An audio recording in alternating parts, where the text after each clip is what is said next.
By 1918, Britain staggered under nearly 1 million dead from the First World War, an obscene harvest of mangled bodies, ruined villages, and households left grieving, and it needed a focal point for collective mourning.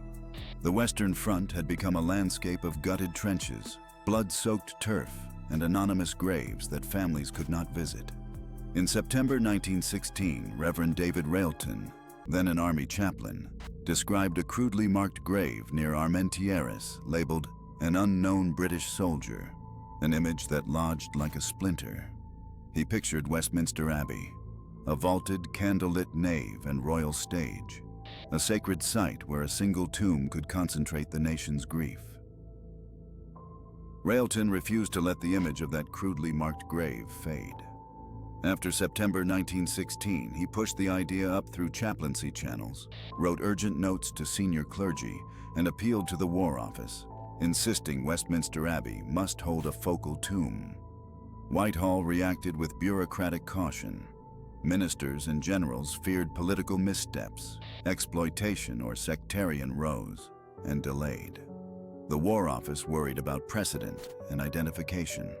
The central grisly dilemma was both practical and moral. How do you find, authenticate, and guarantee anonymity for a single unknown amid the smashed bodies, putrid mass graves, and bone-strewn fields of France? Planners realized ordinary paperwork and parades could not solve it. The answer pointed toward clandestine exhumations on French battlefields, a covert operation designed to create an emblem of collective grief. In autumn 1920, planners carried out a furtive, tightly controlled exhumation operation. Anonymous graves on the Somme at Arras and Ypres were opened. The decayed, maggot-riddled remains were lifted with brutal reverence and brought to Boulogne under strict military guard.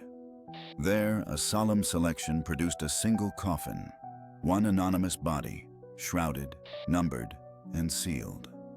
That symbol was shipped to Dover, carried by train to London, and laid before Westminster Abbey. Behind the secrecy, officials debated language and form. Rudyard Kipling supplied the chilling wording, "A soldier of the Great War, known unto God." The War Office chose black Belgian marble for the tomb slab, carved with a sword, and Dean Herbert Ryle and others rehearsed a ceremonial choreography timed for Armistice Day. The result was a national relic forged from fractured flesh. Back in Britain, the final staging became a tight, grim choreography. Days before November 11, 1920, Westminster was draped and rehearsed for the occasion. Dean Herbert Ryle, the royal household, and the War Office coordinated the state funeral. On Armistice Day, a sealed coffin, wrapped in a shroud and set on black Belgian marble, was borne into the Abbey under a military cordon. King George V and Queen Mary sat solemnly as generals and ministers filled the nave. The service combined Anglican liturgy, martial pageantry, and hushed public grief, bugles and a gun salute, each moment arranged to consecrate anonymous sacrifice. The crowd and the morning papers felt both awe and unease. Many hailed a unifying emblem, while others immediately asked who remained invisible. Colonial subjects, sailors, nurses, and dissenters, sparking early disputes over representation and national memory. On November 11, 1920, a sealed coffin was carried into Westminster Abbey and lowered beneath a black Belgian marble slab inscribed, "A soldier of the Great War, known unto God," marked with the dates 1914 to 1918 and a bronze sword. King George V and Queen Mary stood as Dean Herbert Ryle led prayers.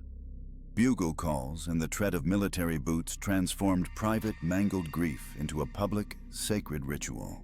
In that burial, an anonymous, decomposing body was made a consecrated national emblem, sparking debates about who would be remembered. From that grisly grave, Westminster's unknown warrior became the anchor for Remembrance Sunday rituals, wreath-laying, moments of silence, and the poppy tradition, turning mangled sacrifice into ritualized national mourning.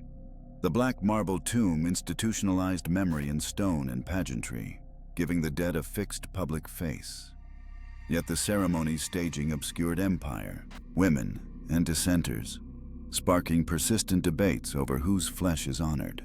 Which bodies does national memory truly include?